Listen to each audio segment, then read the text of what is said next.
Today we've got ourselves a burger on. Now you may have noticed that smashburgers have been dominating social media lately. That cheeseburger, flat patty style is all I'm seeing these days. Everyone talking about what cheese to use and whatnot. And I'm going to say, yeah, they're good. But let's not ignore the beauty of a thick, juicy beef burger that has plenty to offer that you're missing out on with a smashburger. Drop a comment to let me know which side you're on. Are you a smashburger person or a big burger person? Or maybe both. Now, as it just so happens, I've been sent 2 cast iron pans to test out courtesy of COOKLIFE, so let's see how well these do at making burgers and pit the burgers against each other. To start with, let's take a look at the smashburger. So called because you essentially smash it into the pan to create maximum surface area and get a really good crust, which makes this wide griddle pan a perfect option with its thin edges for easy access to flipping. COOKLIFE provide a few extras in the box too. Firstly, a real bonus and a kit for cleaning. Probably the biggest reason I often avoid using my cast iron pans is the extra work for keeping it clean, so I'm happy to see that. And then some helpful recipes to get the most out of the pan, and hey, what do you know? Smashburgers really are everywhere. The pan itself, straight away I will say it looks very stylish with the brushed pattern and it feels a little bit lighter. Not sure if that's a good thing or not, so let's make some burgers on it to find out. For the patty, the beef is critical, as it's pretty much the only ingredient, so I highly recommend mincing your own if you have the time. Check out this video I made on ingredients that are well worth the effort to make yourself to see how to make your own mince. Then I always salt the meat before anything else to drive its flavour. Seasoning only at the end doesn't quite have the same effect. Then I roll the meat into ball shapes, making sure not to work them too much, and they are ready to cook. Bring the pan up to temp, and then it doesn't say it's necessary for the COOKLIFE pan, but I'm laying on a bit of vegetable oil as it feels weird not to and it surely can't hurt. Then once the oil starts to shimmer, we can get to smashing. Handy trick is to lay a piece of baking paper between the meat and whatever you're smashing with it so it doesn't stick and lift off. Then things will go quickly, but leave it still for around 2 minutes, then using a spatula start to release it from the cast iron and flip over.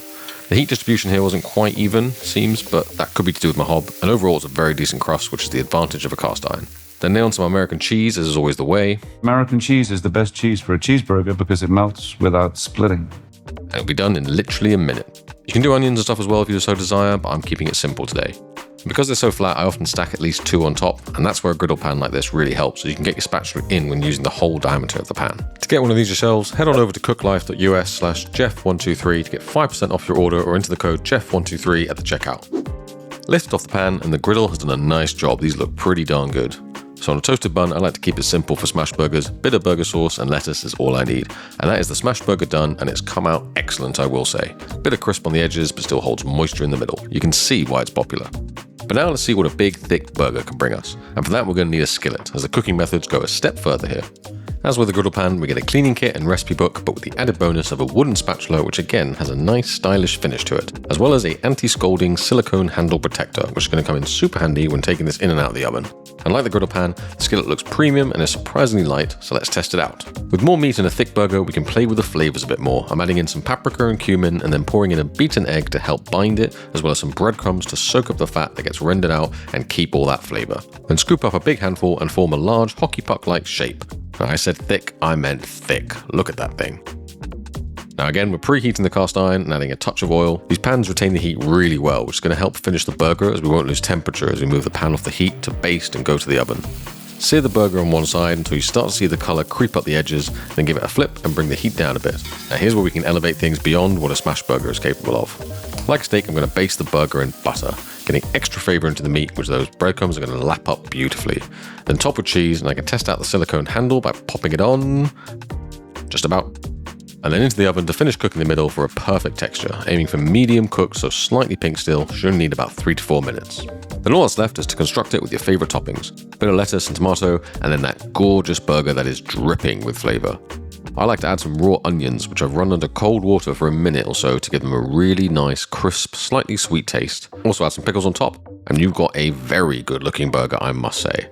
And the COOKLIFE pan definitely delivered. It's got a good sear, and the silicone handle was a nice touch for helping getting it in and out of the oven. Taking a look at the 2 burgers, ultimately they do both work. The almost purely crisp sear and simplicity of the smashburger is great, but I can't ignore the moist, succulent, incredible bite you get from a thick pub-like burger. While it's slightly more effort to make, having something like the COOKLIFE skillet makes light work of it, and it really is worth it in my opinion.